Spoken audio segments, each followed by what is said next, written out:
Hello everyone, welcome to JAIIB CAIIB Prep. In today's video, we're going to discuss about unit number 14. In last class, we discussed about the responsibilities of the paying bank, and in today's class, we'll discuss about the responsibility of collecting bank.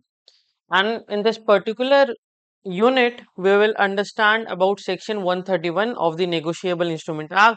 What are the conditions for getting protected, what are the different duties of the collecting bank, and we'll follow a routine of practicing the questions. So let's begin today's session. Under section 131 of the Negotiable Instruments Act, a collecting banker, the bank which collects a check on behalf of its customer, it's a collecting bank. The collecting bank is protected from liability in case the check turns out to be a stolen check or a forged check. But again, this protection is not automatic. The bank gets this protection only if it follows certain conditions. So, what are these conditions? Let's understand one by one. To get protection, the collecting bank must follow these 6 conditions. Number one, the bank should be honest and should not have any malified intention, meaning to say, the bank must act in good faith. So, if a check looks genuine, the bank can collect it for the customer. Bank should act without any negligence. The bank should be careful and follow normal rules and checks. So, if a check has signs of tampering, like overwritten amount, the bank must not ignore these signs. The bank should not be negligible on its own part. The check must be collected for a customer, meaning to say the check must be collected only for someone who has an account in the bank. So, if someone walks in without an account and gives a check for collection, the bank must not collect it. Check must be crossed. The check should be crossed either generally or specifically. Generally with two lines, or specially, meaning to say in favor of that particular bank. So, a cross check is meant for account deposit and not for cashing at the counter. So, that what cross check do. The bank should check the genuineness under CTS. So the bank must verify if the check looks genuine when scanned under check truncation system. So if the check image shows irregularity, the bank must investigate in that particular scenario, and the bank must carefully examine the check to catch any visible signs of fraud, forgery, or any changes. So the bank should follow due diligence. If a check shows the name or amount has been altered, the bank must not collect these kind of checks. So due diligence has to be followed. Now let's understand duties of the collecting bank. Although the law does not give a list of duties, but section 131 says that bank must not act carelessly. The bank should act in good faith. The bank should act without any negligence. And to prove that the bank is not negligent, the bank must show it followed all standard safety steps like a responsible bank should do. So let's understand these duties one by one. First duty is to open the account with sufficient proofs, with sufficient documentary proofs rather. So the bank should follow KYC norms. The bank should collect photograph, ID proof, address proof, and the bank should verify customer details before opening any account. So the first case which we need to understand with regard to this duty is Ladbroke versus Todd. So this is a old case, 1914. What happened in this case was a thief stole a check and forged the pay signature. He opened an account in a bank without giving any reference or proof and deposited that stolen check. After the check was cleared, he withdrew the money and obviously he disappeared. So the bank was held liable because bank did not follow the basic checks and balances. The bank should have taken proper documents. The bank should have identified the customers, should verify the customer's identity and the bank should have asked for a reference before opening the account. So, this case shows that if a bank is negligent, it will not get protection under Section 131 of the Negotiable Instrument Act. Second, we have Syndicate Bank versus JAIIB Industries and others, 1994, All India record. So, what happened in this case was Syndicate Bank opened an account in the name of Messrs. Axel Conductor Industries Limited. But the bank staff did not verify whether this was actually a registered company or not. So, no documents like memorandum of association or board resolution were collected, and the account was actually treated like a sole proprietorship instead of a company. So, you imagine someone opens an account claiming to be a limited company, but the bank does not check if the company really exists. They treat it like a shop owned by one person. So that's what exactly happened in this case. A draft for 2,50,000, 2,50,000 was deposited into this account. The money was withdrawn the next day, and then later the original buyer of the draft filed a case saying that the money was wrongly credited and withdrawn. Matter went up to the court. The High Court found negligence on the part of bank. The bank ignored the word limited on the account name even though it is meant as a company account. Staff did not bothered to cross check or ask for any proper documents. So the bank claimed protection under Section 131 of Negotiable Instrument Act, which protects bank when collecting checks. But in reality, the bank did not follow the conditions in order to get this protection. So the bank, uh, to get the protection, the bank should act in good faith. The bank should not be negligent. Bank should collect the check for a real customer, and the check must be crossed. But this bank failed on all accounts, and that's why the bank was not entitled to get a protection under Section 131. Indian Bank versus Catholic Syrian Bank. So, in this case, a person named D opened an account in Indian Bank at Salem branch. So, he was introduced by an existing customer of the bank. The bank believed that the introducer, the person who already has an account with the bank, was a big businessman. But in reality, he was a small time account holder with a meager odd 190 rupees balance in his account. So let's say a stranger comes to you, comes to open an account and introduced by your friend who has 200 rupees in his account. The stranger says he's from Delhi, want to do business. So would you believe him just like that and open an account? So that's what happened in this case. Soon a demand draft for 20 was forced and altered to 29,000 in favor of D. D deposited, bank credited his account, and the next day D withdrew most of the amount through a self check. Now, the bank which issued the original draft found out and asked for the return of the money. The matter went up to the court, and the court, this matter was listed before Madras High Court. So the Madras High Court said that Indian Bank acted without caution. It opened the account without checking D's background, business or address, and the manager didn't even bother to ask the permanent address or proof of business. And that is why the court held that Indian Bank, the collecting bank, was negligent, and that's why the bank is not entitled to any protection under section 150, under section 131.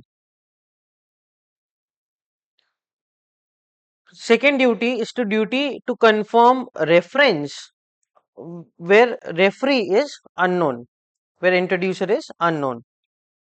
So earlier what happened is Indian banks often opened new accounts only after receiving an introduction from existing customer.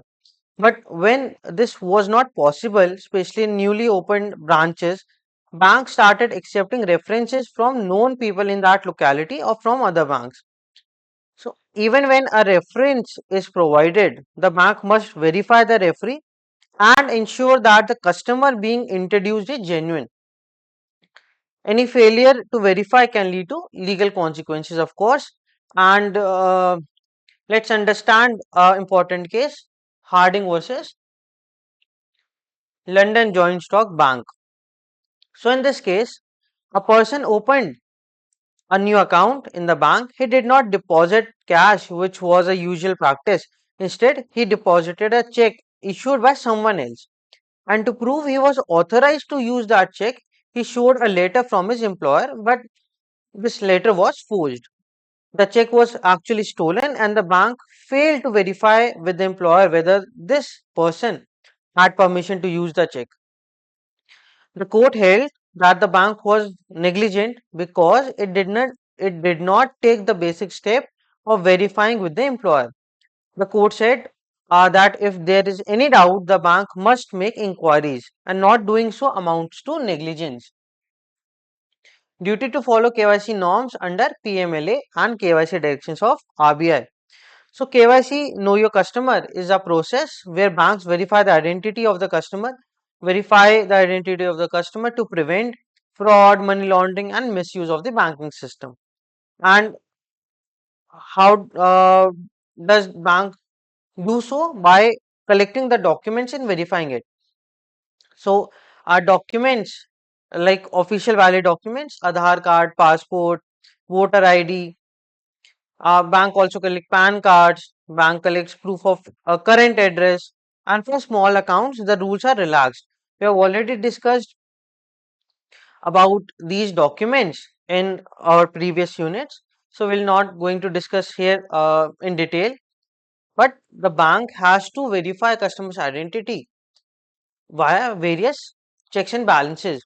So, bank collects official valid documents, PAN card, proof of identity for small accounts. These documentations were relaxed, but again, time limit is provided within which these documents have to be provided to the bank. Duty regarding check crossings. So bank must be extra careful when handling cross checks. And there are two types of crossing: general crossing and special crossing.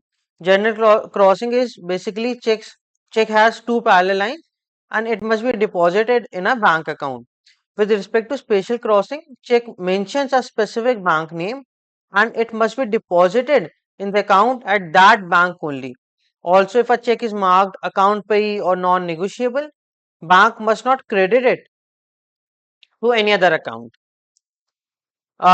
One important case law with regard to this is Crumpling versus London Joint Stock Bank.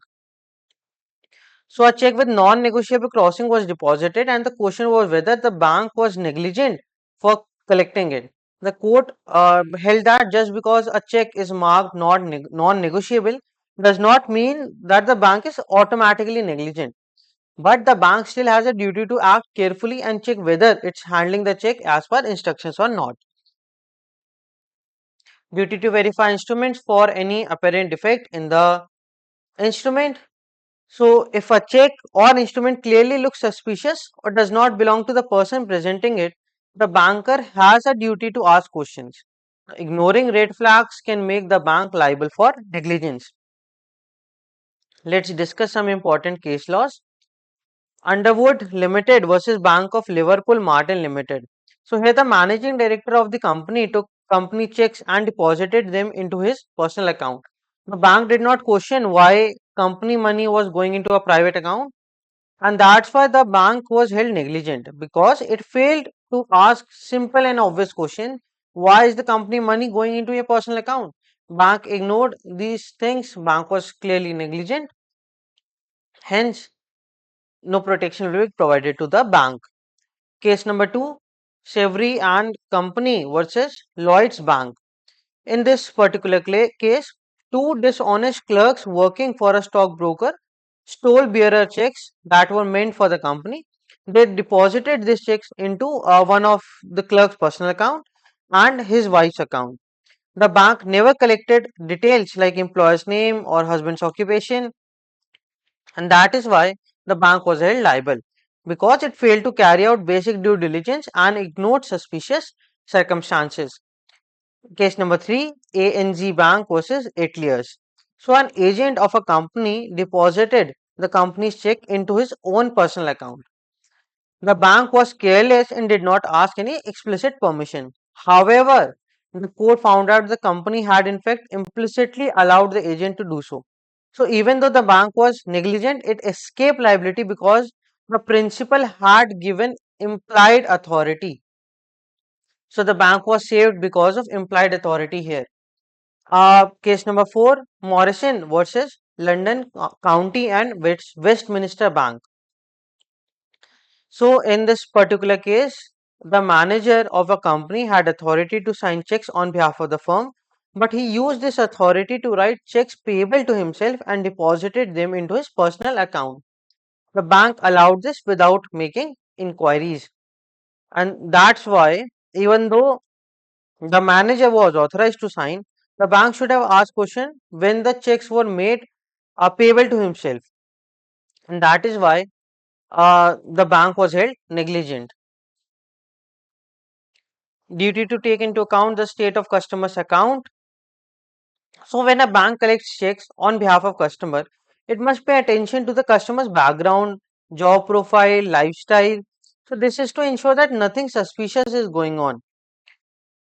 Suppose someone is working as a clerk in a company and its salary is 10,000 per month, and suddenly a large check amounting to 10 lakh start coming into his account. So the bank should not blindly collect those checks. Instead, the bank should ask question or check whether such large amounts match the person's income or business. And if the bank ignores and just collect the money, it may be held negligent. So let's understand a case law. NU Stilo Footwear Limited versus Lloyds Bank. So in particular case, a company that made ladies footwear was cheated by its own secretary, who opened a fake bank account in another name.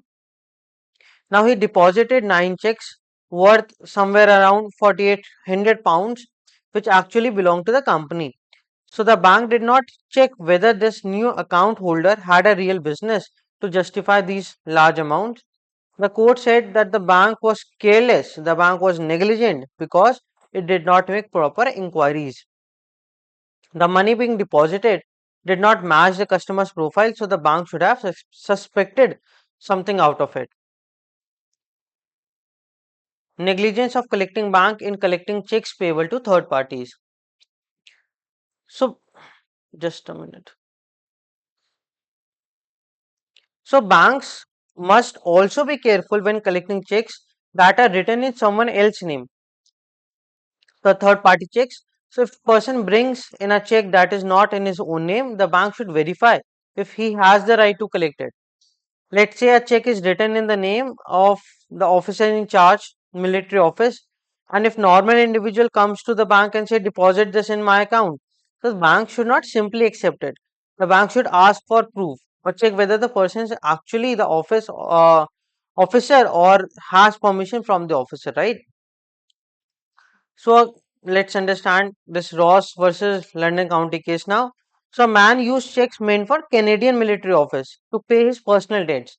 The check clearly stated that they were meant only for officers in charge, but the bank did not inquire or check anything. The court said the bank was negligent because the name written on the check clearly showed it was meant for third party, not the person depositing it, and hence the bank will not be able to claim the protection under section 131. So let's check your progress now. Section 131A of the Negotiable Instrument Act extends the protection granted to a banker while, so section 131 for the checks and 131A for the draft. So A is the correct answer, receiving the payment of a draft.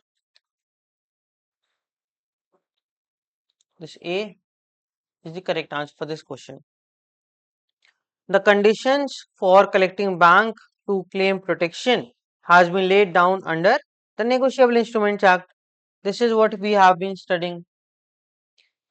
In absence of the proper KYC document, the collecting banker can be held liable for collection of a fraudulent check on the grounds of negligence. So A is the correct answer for this question. And when a banker receives information that a check for collection is lost, the banker should exercise due caution while collecting the check. So D is the correct answer for this question. Now let's move on to some more practice questions. Consider the following statements regarding the conditions for a collecting banker to claim protection under section 131 of the Negotiable Instruments Act. The check must be crossed either generally or specially to the collecting bank. This statement is correct. The banker must act in good faith and without negligence. Obviously, this statement is also correct. So, the banker can claim protection even if the payment is received from a non-customer. No, this statement is not correct because protection is available only when collecting for a customer. So, A 1 and 2 is the correct answer for this question.